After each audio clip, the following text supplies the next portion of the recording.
자, 찾았으면 우리 마태복음 7장 20절에서 29절 말씀 합독하겠습니다. 이러므로 그들의 열매로 그들을 알리라. 나더러 주여 주여 하는 자마다 다 천국에 들어갈 것이 아니요 다만 하늘에 계신 내 아버지의 뜻대로 행하는 자라야 들어가리라. 그날에 많은 사람이 나더러 이르되 주여 주여 우리가 주의 이름으로 선지자 노릇하며 주의 이름으로 귀신을 쫓아내며 주의 이름으로 많은 권능을 행하지 아니하였나이까 하리니 그때에 내가 그들에게 밝히 말하되 내가 너희를 도무지 알지 못하니 불법을 행하는 자들아 내게서 떠나가라 하리라. 그러므로 누구든지 나의 이 말을 듣고 행하는 자는 그 집을 반석 위에 지은 지혜로운 사람 같으니 비가 내리고 창수가 나고 바람이 불어 그 집에 부딪히되 무너지지 아니하나니 이는 주추를 반석 위에 놓은 까닭이요 나의 이 말을 듣고 행하지 아니하는 자는 그 집을 모래 위에 지은 어리석은 사람 같으리니 비가 내리고 창수가 나고 바람이 불어 그 집에 부딪히매 무너져 그 무너짐이 심하느니라. 예수께서 이 말씀을 마치심에 무리들이 그의 가르치심에 놀라니 이는 그 가르치시는 것이 권위 있는 자와 같고 그들의 서기관들과 같지 아니함이로라. 아멘.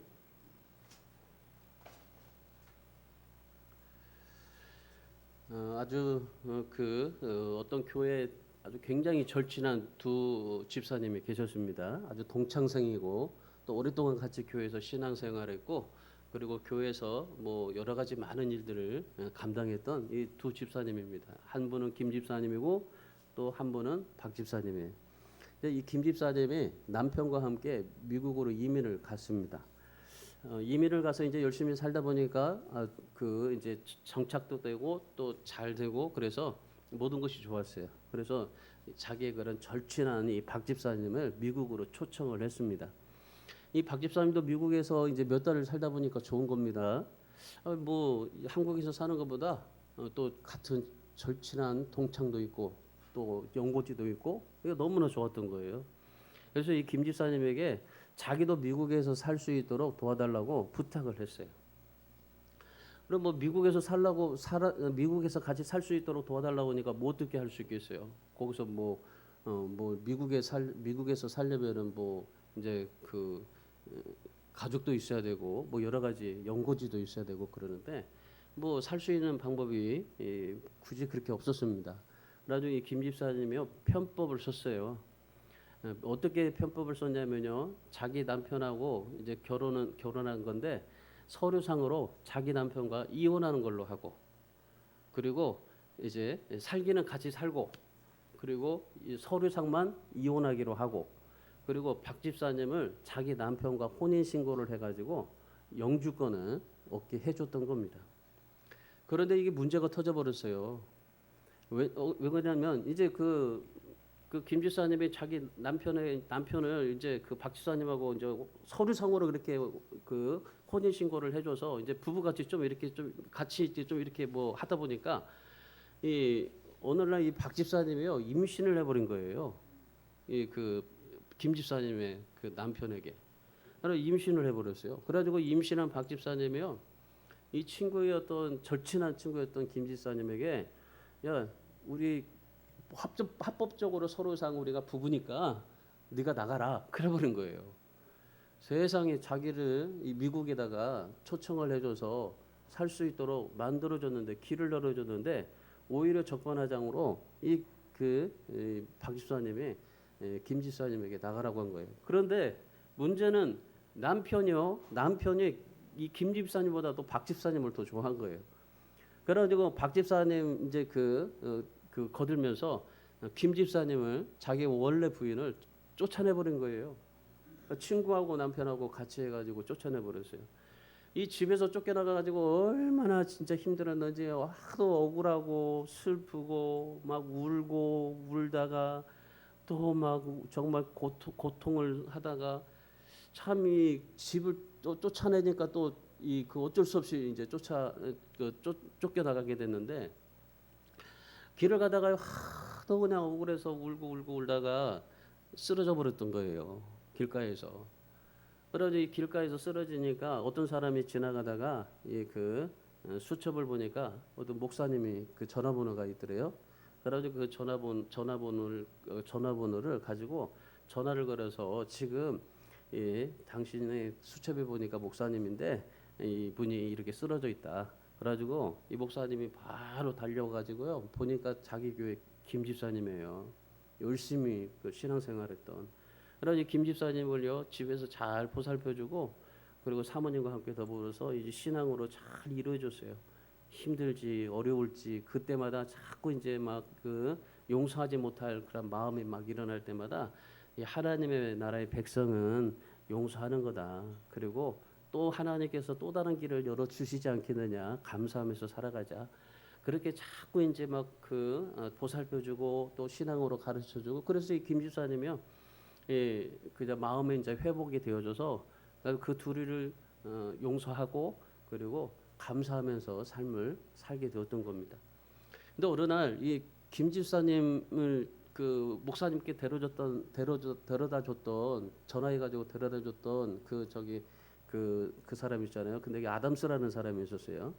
그러니까 이 아담스라는 사람이 전화가 온 겁니다. 목사님한테. 자기 부인이 병이 들었는데 병 수발할 수 있는 사람을 좀 추천해 달라고 부탁을 한 거예요. 그래서 목사님이 이 김 집사님을 추천해 준 겁니다. 이 김 집사님도 살아야 되니까 이제 자기 그 목사님 집에서 언제까지 그렇게 살 수가 없으니까 취직도 해야 되고 막 직장도 가져야 되니까 이 그 마침 김 집사님을 이제 추천해 줬어요. 이제 뭐 마음도 회복이 되었고 이제 모든 것이 다 이제 좀 살아갈 수 있는 그런 마음이 됐으니까. 그래서 이 김 집사님을 아담스에게 추천해 줬고 그 아담스 부인을 잘 보살펴 줬어요. 그러니까 이분이 진짜 신앙생활 잘했으니까 그 신앙생활 잘하는 그런 마음으로 이분을요 눈물을 흘리면서 막 기도도 해주고 얼마나 신앙 믿음으로 잘 그렇게 케어해 줬는지 몰라요. 그런 이 김 집사님의 정성을요 이 아담스 부인요 감동을 받았어요. 얼마나 이렇게 잘해주는지 예수 믿는 사람은 진짜 다르구나. 그래가지고 감동 받아가지고요 이 아담스 부인이 이 김 집사님에게 살 수 있는 집도 사주고 자동차도 사주고 대학도 보내줬어요 거기서. 그래가지고 정말 얼마나 이 아담스 부인요 이 집사님을 얼마나 잘해줬는지 몰라요. 그래서 세월이 한참 흘렀어요. 그러고 나서 이 아담스 부인이 이제 그 중병에 걸렸었잖아요. 그러나 결국에 이제 이분이 죽었어요. 그리고 나서 아담스가요 이 김 집사님에게 청혼을 한 겁니다. 나에게 좀 혼인해 달라고. 그래서 결국 이 김 집사님이요 하나님의 나라의 삶을 살고 믿음으로 정말 하나님 앞에 삶을 살다 보니까 하나님께서 또 이렇게 또 다른 길을 열어 주시는구나. 이 아담스는요 미국에서 굉장한 부자예요. 그러니까 부와 권세를 가졌던 그런 이 사람입니다. 그러니까 이 미국의 아담스 가라고 하면요 집안에 굉장한 유명한 그런 아담스 가의 집안입니다. 그 집안에 이제 부인이 되어져 버렸던 거예요. 참 미국에 가서 그 자기를 버렸던 남편에게서 버림받았지만은 그런데 그럼에도 하나님 앞에 믿음으로 삶을 살다 보니 하나님께서 미국의 진짜 부와 권세를 가지고 있었던 아담스가의 그러니 며느리가 되고 또 부인이 되고 그렇게 삶을 살았다는 겁니다. 참 이게 우리가 볼 때는 참 원망스럽고 저주하고 정말 그런 우리가 삶을 볼 수가 있겠지만은 그런데 하나님의 백성으로서 정말 어떻게 하나님 앞에 삶을 살아야 하는가에 대해서 정말 우리에게 뜨거운 경종을 좀 울리는 그런 이 메시지인 것 같습니다. 오늘 본문의 말씀해 보시면요. 하나님의 말씀을 듣고 행하는 자가 반석 위에 집을 짓는 자고 말씀을 듣지 않고 자기의 뜻대로 자기 생각대로 자기 영광을 위해서 사는 사람은 모래 위에 집을 짓는 자라고 비유합니다. 이 비유를요 마치 김 집사님은 반석 위에 집을 짓는 사람이고 그리고 박 집사님과 그 남편은 모래 위에 집을 짓는 자라고 비유한 겁니다. 이 비유를요 자세히 보면은 반석 위에 멋진 집을 지어져 있고 모래 위에도 멋진 집이 지어 있다는 사실입니다. 반석이라고 해서 뭐 튼튼한 집이고 모래이라고 해서 뭐 약한 집이고 아니에요. 똑같이 모래 위에 집은 집이나 반석 위에 집은 집이나 다 튼튼합니다. 아주 멋지게 아름답게 튼튼하게 지었습니다. 그런데 집의 외형만으로 보면요, 그 어떤 집인지 훌륭한지를 잘 몰라요. 그러니까 모든 게 다 튼튼하게 지어졌는데, 근데 중요한 것은 뭐냐면요, 이 바람이 불고 비가 오고 창수가 나고 홍수가 나서 보니까 모리의 집을 지었던 집은 부서져 버리고 반석 위에 집을 지었던 집은 튼튼하더라, 그 말인 거죠. 그러니까 지금 반석 위에 짓는 집, 모래 위에 짓는 집 처음부터가 반석에다가 잘 짓고 모래에다가 못 짓고가 아니에요. 둘 다 아주 멋있게 지은 겁니다. 여러분, 우리의 신앙은요, 외형적인 문제가 아니에요. 여러분을 보면 다 반석에 지은 집 같아요. 전부 다 그런 신앙을 가진 사람 같아요. 여러분 보면 다 그렇습니다. 그런데 문제는 뭐냐면, 그 모래 위에 집을 지었다 할지라도 얼마나 튼튼하게 지었는지 모릅니다. 문제가 뭐예요?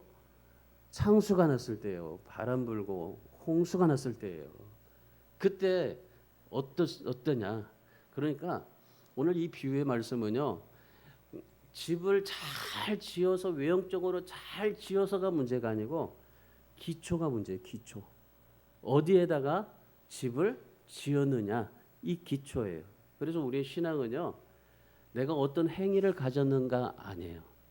내가 어떻게 행위를 하고 어떻게 잘 살고 어떻게 열심히 살고 이게 아니에요. 내가 어떤 기초 위에 세워서 신앙생활하느냐, 이겁니다. 그러니까 오늘 본문에서 우리가 신앙생활하는 데 있어서 아주 중요한 세 가지를 말씀하시는데, 하나님의 나라의 백성은 반드시 이렇게 살아야 된다라는 것을 하나님께서 말씀하시는 겁니다. 그래서 오늘 이 비유로 주님께서 말씀하시면서, 이 비유를 통해서 주님이 우리에게 하나님의 나라의 백성은 어떻게 삶을 살아야 되고 어떻게 신앙생활을 해야 되고 또한 어떻게 하면은 반석 위에다가 잘 짓는 집을 짓고 살아갈 수 있느냐라는 것에 대해서 오늘 이 말씀을 합니다. 자, 오늘 이 말씀을 통해서요, 여러분도 지금까지 어떻게 신앙생활에 어디다가 집을 지었느냐가 문제가 아니에요. 반석 위에 집을 짓고 모래 위에 집을 짓고 아름답게 짓고 튼튼하게 지었다 할지라도, 근데 여러분이 지금 어디에 기초를 두고 집을 지었는지를 여러분이 살펴보시고, 나는 진짜 반석 위에 집을 짓고 모래 위에 집을 짓고 어떠한 그런 집인지를 여러분들이 또 판단해 보시고, 결론적으로는 그럽니다. 참 김 집사님은 반석 위에 집을 지었기 때문에 그 신앙이 흔들리지가 않은 거예요. 아니, 남편이 버림받고 친구가 그렇게 배신했는데 가만히 있을 사람이 어디 있어요? 고소하기도 하고, 그리고 뭐 저기 그 멱살 잡고 네 죽자 나 죽자 할 수 있는 상황인데, 그런데 어떻게 그런 상황 속에서도 하나님을 믿고 하나님을 의지하고 목사님의 말씀하신다고 그 목사님의 말씀에 순종하면서 살아갈 수 있겠습니까? 여러분이 한번 상상해 보세요. 여러분이 진짜 여러분 누구에게 그렇게 배신당해서 여러분이 있을 때, 그때 제가 여러분들한테 그래도 하나님이 나중에 뭔가 하실 거예요, 참고 이겨내 보세요, 그러면 뭐라고 그래요? 여러분들이 목사님이 내 맘 알아요? 내 속에 들어와 봤어요? 여러분들이 그런 표정이에요.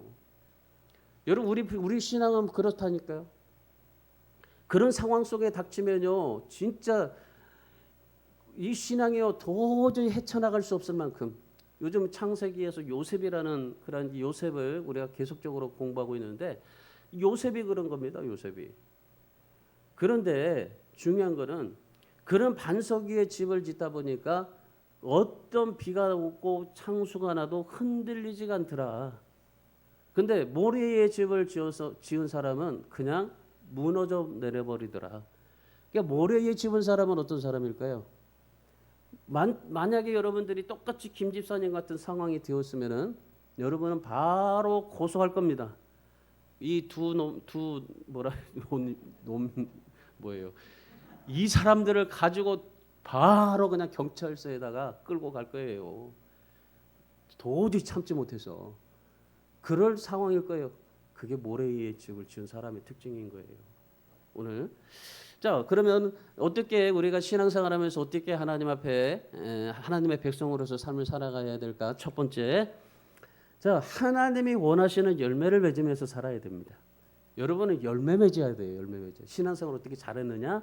이걸로 여러분이 하나님 앞에 하나님이 따지지 않습니다. 하나님은 여러분에게 반드시 원하는 게 열매입니다. 열매. 자 20절 말씀 보세요. 20절 말씀을 보시면은 그러므로 이러므로 그들의 열매로 그들을 알리라. 여러분이 얼마나 열매를 많이 맺었는지 저는 모르지만은 그런데 하나님은 여러분을 아세요. 얼마나 많이 지금 열매를 맺고 있는가를 아십니다. 근데 결국 중요한 거는 내 인생의 열매가 아니에요. 하나님이 원하시는 열매인 겁니다. 하나님께서 우리 인생을 어떻게 평가하시냐면요. 열매로 평가하시겠다고 말씀을 하시는 겁니다. 내가 얼마나 돈을 많이 벌고 또 어떻게 성공을 했고 내가 지금 얼마나 많은 그런 일들을 무엇을 했느냐라고 평가하지 않습니다.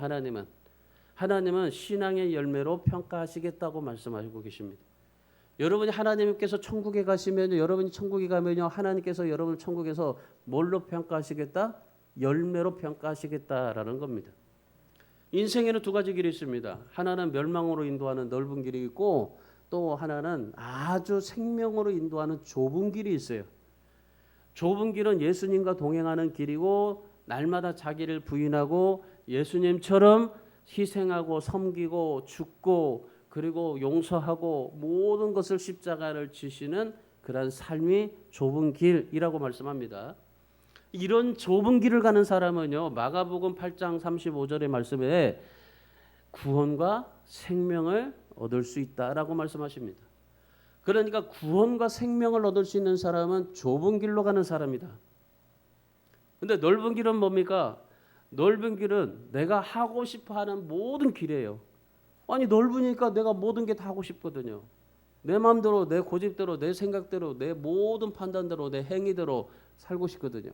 교회를 나가면서도 내 마음에 맞춰서 가고 싶거든요. 하나님 앞에 예물을 드려도 내가 하고 싶은 대로 그냥 마음대로 하고 싶거든요. 하나님의 말씀대로 그대로 살아가는 게 아니라 내가 하고 싶은 대로 살아가는 거예요. 그게 넓은 길이다 말씀하고 계시는 겁니다. 그래서 여러분 우리가 신앙생활할 때 진짜 중요한 게 뭐냐면요. 열매. 내가 어떤 길로 가든지 여러분들은 두 가지 길을 갈 겁니다. 넓은 길로 가든지 좁은 길로 가든지 좁은 길을 가다가 넓은 길을 가고 넓은 길 가다가 다시 또 좁아진 길로 가든지 아무튼 여러 가지 많은 길들이 여러분에게 주어져 있고 또한 여러분은 그 길을 갈 겁니다. 그런데 중요한 것은 내가 넓은 길을 가느냐 좁은 길을 가느냐 이게 우리에게 중요하지만 그러나 그보다도 더 중요한 것은 거기에서 열매가 있느냐예요. 열매가 있느냐예요. 자, 항상 좁은 길에는 뭐가 있다고 했어요? 구원과 영생이 얻을 수 있다고 그렇게 말씀하셨어요. 그러면은 열매는 어디서 많이 나올까요? 좁은 길에서 많이 나오게 되는 거예요. 여러분 그렇다면 하나님이 기뻐하시는 열매, 오늘 우리가 신앙생활하면서 하나님의 백성으로서 신앙생활하면서 맺어야 될 열매가 무엇일까?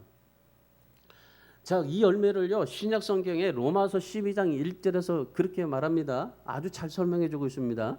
자, 로마서 12장 1절 말씀을 우리 다 같이 한번 읽어보겠습니다. 그러므로 형제들아, 내가 하나님의 모든 자비하심으로 너희를 권하노니 너희 몸을 하나님이 기뻐하시는 거룩한 산 제물로 드리라.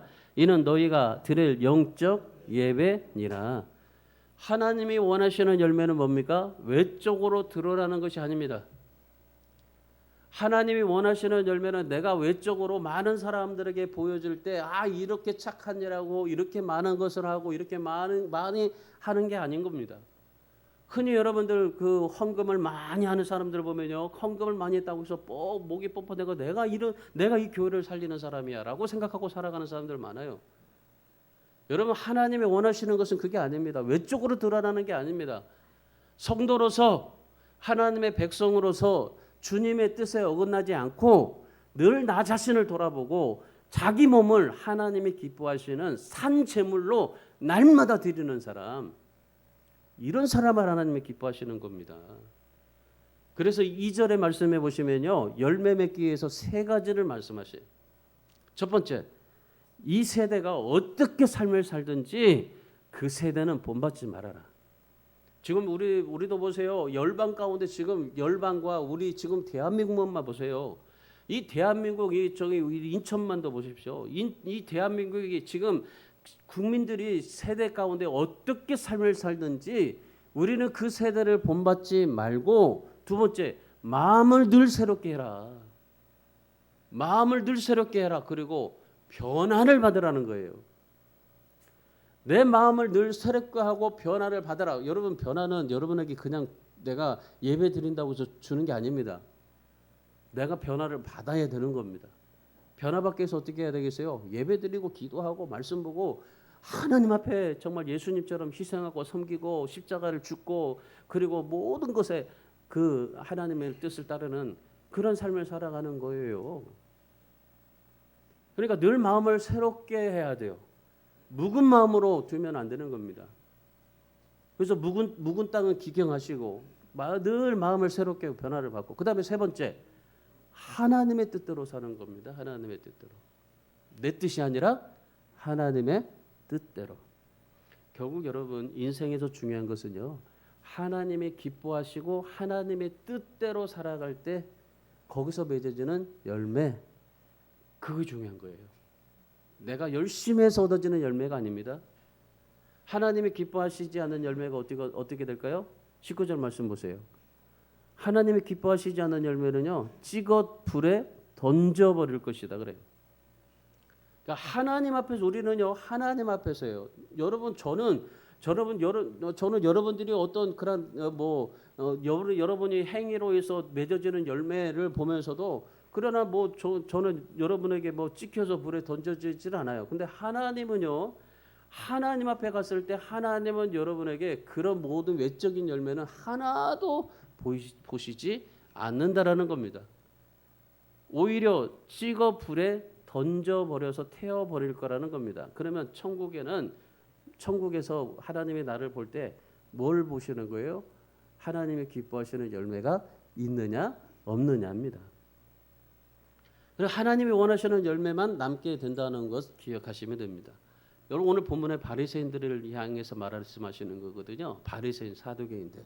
자, 이 바리새인들을 보시면요, 그들은 어떤 신앙생활을 했냐면은 늘 자기 영광을 챙기면서 삶을 살았어요.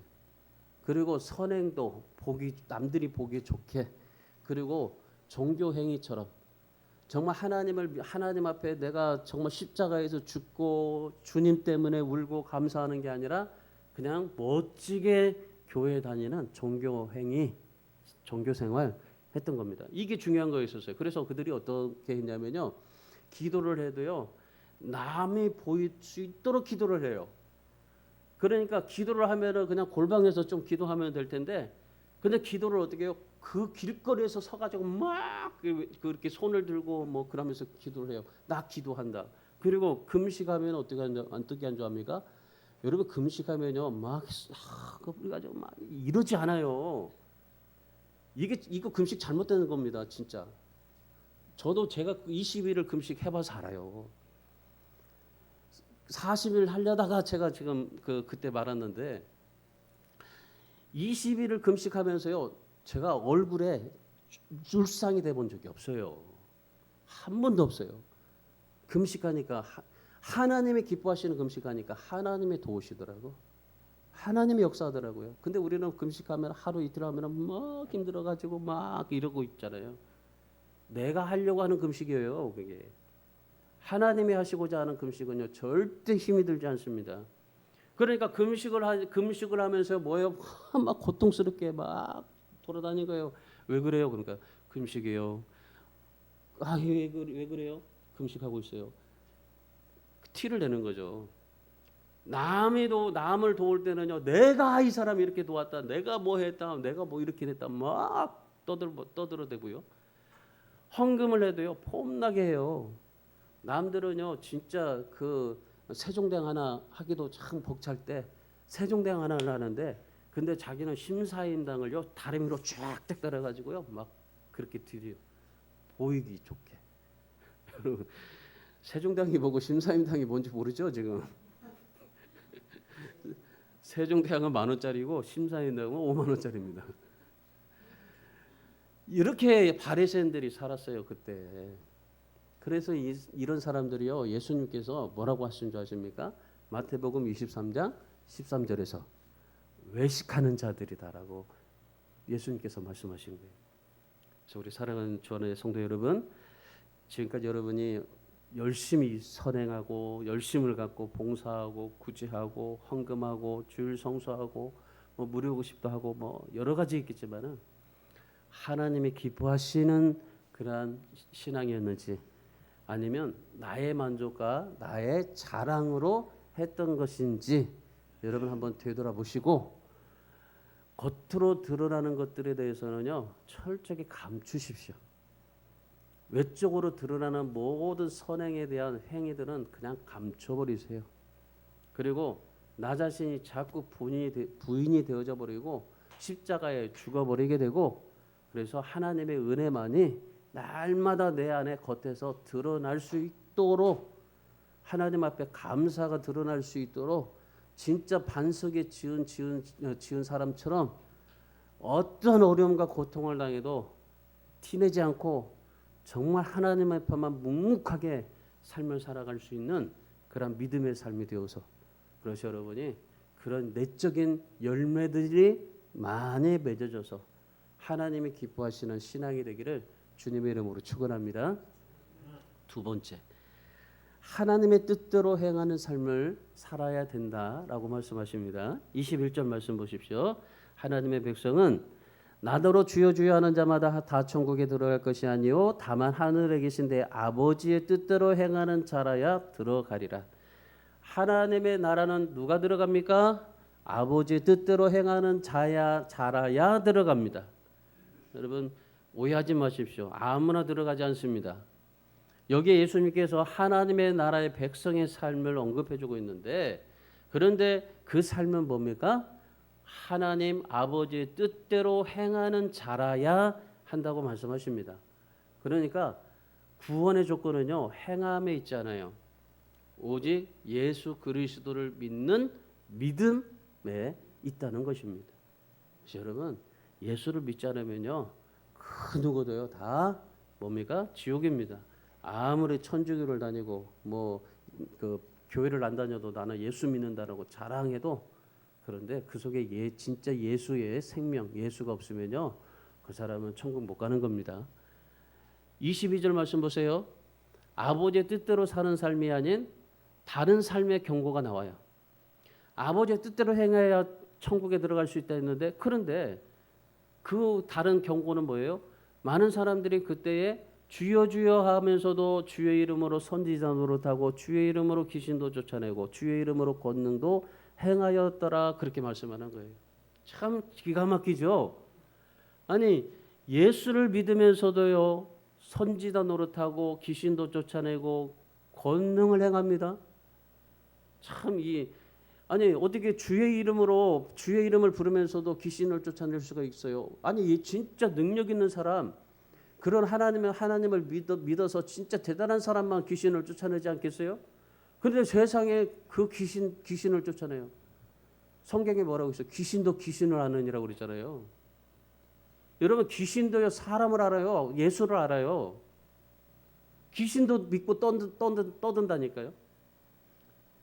귀신도 믿고 떠드는데 그런데 오늘 우리는 뭐예요? 귀신보다도 못해요 진짜. 아니 귀신도 막 능력을 행하고 그리고 뭐 저기 주의 이름으로 선지자 노릇하고 막 그렇게 살아가는데 여러분 보세요. 신천지도 귀신들을 믿고 있는데도 그렇게 정말 그 죽기 살기로 살고 있는데 아니 오히려 신천지보다 우리가 정통성 있는 예수 믿는 오늘 우리가 더 하나님을 믿지 못하고 있으니 이거 얼마나 정말 애통할 일입니까 여러분. 귀신들도 그렇게 삶을 살더라 그런 말입니다. 그러니까 이 아버지의 뜻대로 행하는 자라야 천국에 들어간다는데 그런데 주여 주여 하면서도 그런 일들을 행하고 삶을 살아가고 있다는 겁니다. 그런데 중요한 게 뭐냐면 아버지의 뜻대로 행하는 자라야 하나님께서 그 천국에 들어갈 수 있는데, 그런데 주여 주여 하면서도 선지자 노릇하고 귀신 쫓아내고 권능을 행하는 사람, 그 사람들에 대해서 주님이 뭐라고 평가하신 줄 아십니까? 23절 보세요. 23절.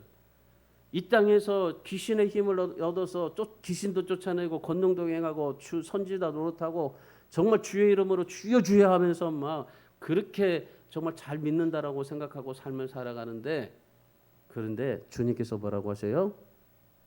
내가 너희를 도무지 알지 못하니. 하나님께서요, 알지 못한다는 겁니다. 알지 못한다는 거예요. 아니, 세상에서는 아는데, 세상에서는 많은 사람들한테 저분은 저런데 라고 인정받고 있는데, 근데 주님은요 도무지 알지 못한대요. 참 기가 막힐 일 아닙니까?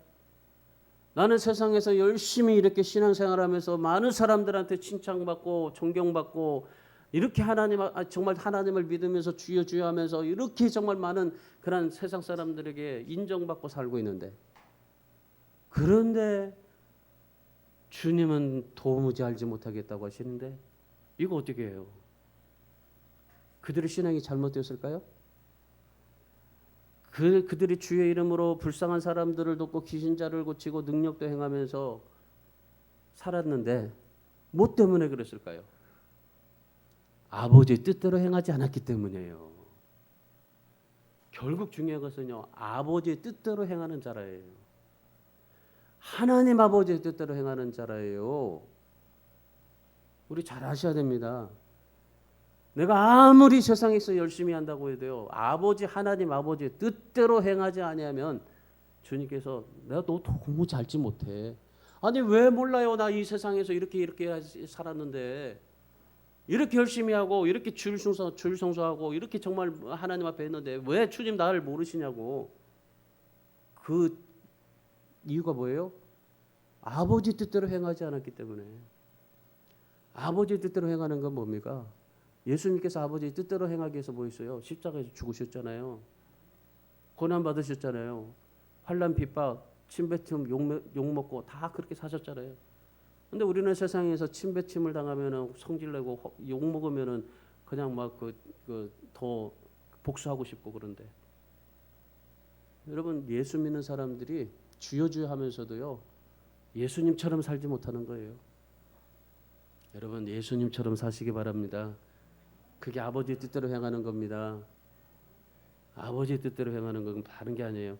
요한복음 6장 40절에 예수님께서 자세하게 말씀합니다. 요한복음 6장 40절 같이 읽어볼까요? 내 아버지의 뜻은 아들을 보고 믿는 믿는 자마다 영생을 얻는 이것이니 마지막 날에 내가 이를 다시 살리리라 하시니라. 아버지의 뜻은 무엇입니까? 인간의 힘으로는 절대 영생을 얻을 수 없다. 예수님을 믿어야만이 영생을 얻을 수 있다. 그리고 예수님처럼 살아야만이 하나님을 의지하는 것이고 하나님의 뜻이다. 그래서 우리 사랑하는 여러분, 예수님의 십자가의 공로와 하나님의 은혜만을 믿고 살아가는 그런 믿음의 삶을 살아갈 수 있기를 축원합니다. 그때 영생의 길이 여러분에게 열리는 겁니다. 여러분이 아무리 일을 잘하고 선한 일을 열심히 하다 해도 영생이 열리질 않아요. 주의 이름으로 선지자 노릇하고 주의 이름으로 귀신도 쫓아내고 주의 이름으로 권능을 행하여도 영생이 열리지 않습니다. 바리새인들 보십시오. 토색하고 불의하고 그리고 일주일에 2번씩 금식을 꼬박꼬박하며 11조도 철저하게 드리고, 그런데 그들의 삶은 뭐였습니까? 교회 와서는 열심히 정말 금식도 하고 말씀도 보고 성경도 보고 암송도 하고 예물도 드리고 예배도 철저하게 드리는데, 그런데 밖에 나가서는 자기 의를 쌓고 자기 영광을 챙기면서 삶을 살았던 사람이 바리새인입니다. 그런 사람을 통해서 주님이 뭐라고 하세요? 내가 너를 도무지 알지 못하겠다. 여러분 교회 안에서나 밖에서나 똑같아야 돼요. 교회 열심히 다니면서 주여 주여 애타게 부르짖고 주님의 이름으로 선지자 노릇하고 귀신도 쫓아내고 능력도 행하고 선도 행했는데 다 자기 영광을 위해서 삶을 살아가는 사람들 많습니다. 하나님이 우리를 창조하신 목적이 뭡니까? 이사야서 43장 7절 하나님의 영광을 위해서 우리를 만들어줬다고 말합니다. 그래서 여러분, 여러분의 열심, 정성, 노력, 자기 영광 챙기지 마시고 예수님을 믿고 예수님을 바라보고 따르고 예수님처럼 살아셔서 하나님의 뜻을 행하는 하나님의 백성의 삶을 살아갈 수 있기를 축원합니다. 아담과 하와처럼 선악과 따먹지 마세요. 아무리 좋다 할지라도 바벨탑 쌓지 마시고 하나님의 뜻대로 행하실 수 있기를 주님의 이름으로 축원합니다. 마지막 세 번째, 반석 위에 집을 짓는 신앙이 되어야 된다 말씀하십니다. 반석 위에 집을 지으라. 반석 위에 집을 지으라 그래요. 자, 24절 말씀 보십시오. 그러므로 누구든지 나의 이 말을 듣고 행하는 자는 그 집을 반석 위에 지은 지혜로운 사람 같으리니 그럽니다. 하나님께서는 예수님께서 방금 전까지 보였어요. 자신의 행함을 위해서 신앙생활하는 사람들, 불법을 행하는 사람들, 그리고 내가 너를 도무지 알지 못하겠다라고 말씀하시면서 바로 이어서 뭐라고 말합니까? 예수님께서 반석 위에 집을 짓는 신앙을 하라 말씀하고 계십니다. 여기서 반석은 뭘까요? 반석, 고린도전서 10장 4절에 반석은 누구라고 말합니까? 곧 예수 그리스도라고 말합니다. 그러니까 예수 그리스도 위에 집을 짓는 사람이에요. 내가 아무리 튼튼해서 아름답게 짓는 집이 아니라 내가 보잘것없다 할지라도 내가 초라할지라도 예수 그리스도 위에 집을 짓는 사람, 그 사람이 하나님께서 기뻐하신다는 겁니다. 그래서 우리는 이 세상에서 잘 살 필요 없, 잘 살아도 되지만 잘 살려고 애쓰려고 하지 마십시오. 더 많은 것을 가지려고 노력하지 마세요. 그냥 반석 위에 예수 그리스도 위에 집이 초라하든 못생겼든 잘생겼든 못났든 없든 있든 그냥 예수 그리스도 위에서 열심히 삶을 살아갈 수 있기를 바랍니다. 결국 우리들의 신앙의 열매는요, 나의 열심으로 맺어지는 게 아니라 예수님의 열심에 의해서 맺어지게 된다라는 겁니다. 그래서 여러분, 우리는 천국의 집을 지어야 돼요. 천국의 집을 지어야 됩니다. 뭐요? 반석의 집을 지으라고 했잖아요. 반석의 집을 지으라. 여러분의 집을 지으셔야 돼요. 여러분의 신앙의 집을 지으셔야 돼요. 반석 위에다가. 자, 우리의 그런 천국의, 그래서 예수님께서 십자가에 죽으시고 부활하시면서 뭐였어요? 너희의 집을 예비하러 간다고 그랬잖아요. 너희의 집을 지으러 간다고 그랬잖아요. 그러니까 지금 이 세상에서는요, 내가 반석 위에 집을 짓는데 그 어디다 집을 지어요? 천국에서 주님이 집을 짓고 있다는 말입니다. 근데 그 집의 재료들이 뭐예요? 나의 열심과 행함이 아니라는 겁니다. 반석 위에 예수 그리스도 위에 신앙생활하는 그것들이 재료로 올라가서 나의 집을 지어지게 된다는 겁니다. 그래서 나의 열심에 집을 짓는 게 아니라 예수 그리스도 위에 신앙생활할 때 집을 지어지게 되어진다는 거죠. 그래서 반석에 집을 짓는데, 자, 그런데 한 가지 좀 살펴볼 게 뭐냐면요, 24절의 말씀이에요. 24절에 뭐래요? 그러므로라는 겁니다. 그러므로. 자, 그러므로 반석에 집을 짓는데 그러므로라고 그래요. 아니, 반석에 집을 짓는데 그러므로 반석에 집을 지으라고 그래요? 이 무슨 말일까요? 그러므로라는 건 뭡니까? 그 전에서 하나님의 뜻대로 행하는 자라야. 그러니까 하나님의 뜻대로 행하는 자가 반석 위에 집을 지을 수 있다라는 말입니다. 하나님의 뜻대로 행하지 않으면 절대로 모래에 집을 짓지 반석에 지을 수가 없어요. 여러분, 우리 모두는 같은 재료, 같은 크기로 다 같은 집을 지을 수 없습니다. 여러분이 신앙생활하면서 여러분은 어떤 사람들은 백합목으로 짓고 대리석으로 짓고 초가집으로 짓고 벽돌로 짓고 콘크리트 짓고 여러 가지만 지을 거예요.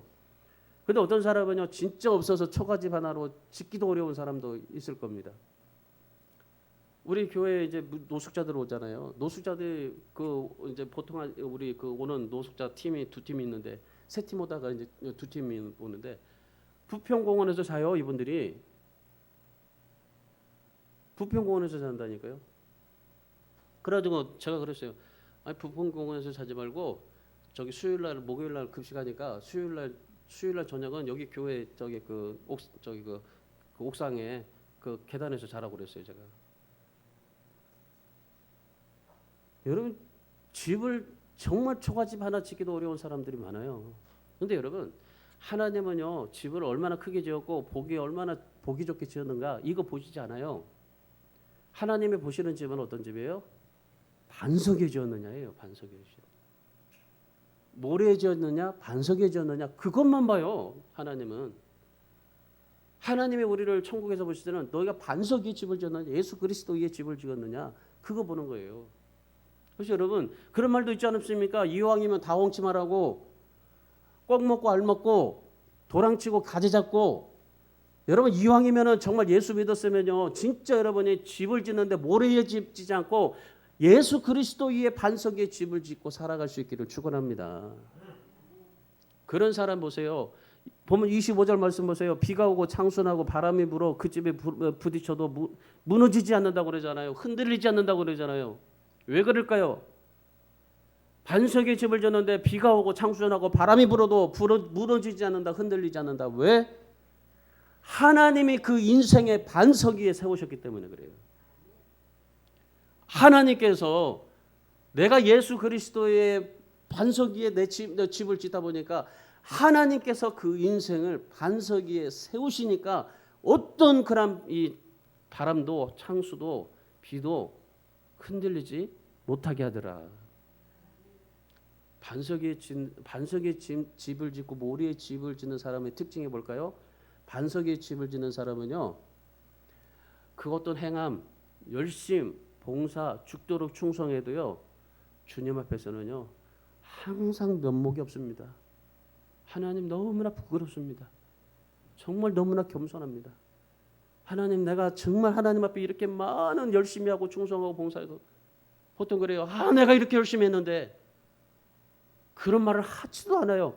오히려 그렇게 열심히 충성하고 봉사했는데 하나님 면목이 없습니다. 부끄럽습니다. 겸손함을 가지고 살아가는 사람이 반석에 집을 짓는 사람입니다. 하나님의 영광을 위해서는 고생도 마다하지 않아요. 열심히 살아가는 사람입니다. 어떤 환난과 핍박 속에서도 진짜 하나님 앞에 믿음으로 살아가는 사람입니다. 그게 반석 위에 짓는 집을 짓는 사람입니다. 그런데 모래에 짓는 사람은 어떤 사람일까요? 겉으로 티가 나게 하는 크리스찬이에요. 뭔가 잘하는 것 같은데 근데 겉으로 막 티를 내요. 아주 훌륭하게 종교 생활을 하고 감동스럽게 착한 일도 하고 그런데 뭐예요? 자기 자랑이 나와요. 자기 영광만을 위해서 채워가요. 내 것만, 내 가족만, 내 식구만 이러면서 삶을 살아가는 사람이에요. 모래에 집을 짓는 사람이다라고 말씀하시는 겁니다. 제가 군대 생활하면서 지긋지긋하게 한 3가지가 있어요. 뭐냐면은 잡초 뽑기. 맨날 잡초 뽑아러 가요. 그리고 제설 작업. 눈만 오면 얼마나 강원도에 제가 화천에 있었기 때문에 그 접근산 앞에 있어서요. 저기 눈이 오잖아요. 그럼 여기까지 차요. 그거를 밤새도록 치우지 않고 그냥 놔둬요. 그리고 나서 아침이 돼서요. 그거를 다 삽으로 갖다가 다 퍼가지고 그리고 세 번째 한 게 뭐냐면요. 평탄화 작업이에요. 평탄화 작업. 잡초 뽑기 제설 작업은요. 그나마나 그냥 할만해요. 그럼 저기 괜찮으니까 한 번 왔다가 그냥 끝나는 거니까. 근데 이 평탄화 작업은요. 여름 내내 징그럽게 해요. 징그럽게. 비가 많이 오잖아요. 비가 오면요. 매일매다 비가 오니까 매일 물이 막 흘러내리잖아요. 그러면 물이 흘러서 이 고랑이 생겨요. 흙이 패여요. 그래가지고 그걸 또 흙을 가져다가 또 메꿔 놓고 그리고 또 물 나면은 또 패이고 또 메꾸고 또 패이고 메꾸고 3년 동안 징그럽겠다니까 그거를. 근데요, 제가 군대 제대하고 나서 놀라운 사실을 알았어요. 우리 인생은 이렇게 패이고 메꾸는구나. 인생은 패이고 메꾸는구나. 우리 사랑하는 여러분, 하나님은요, 하나님의 뜻은 큰 것에 있지 않아요. 말씀을 듣고 하나님의 뜻대로 행하는 것부터 있는 거예요. 그래서 정말 여러분이 하나님의 뜻 앞에 납작하게 엎드리세요. 그래서 여러분이 여러분의 자신의 의를 위해 행함을 위해서 마일리지 쌓지 마시고 믿음의 마일리지를 자꾸 쌓으시기를 바랍니다. 그래서 하나님의 영광을 위해서 더 열심히 신앙생활하시고 더 착하게 하시고 더 봉사도 하시고 더 헌금도 하시고 더 하나님 앞에 하나님의 뜻대로 행하는 자가 되어지고 믿음 위에 정말 반석 믿음 예수 그리스도 위에 반석의 집을 지시고 그래서 그렇게 살다가 오늘 말씀 세 가지 더 열매 맺으시고 하나님의 뜻대로 행하시고 반석의 집을 아름답게 지어갈 수 있는 그러한 믿음의 하나님의 나라의 백성이 될 수 있기를 주님의 이름으로 축원합니다.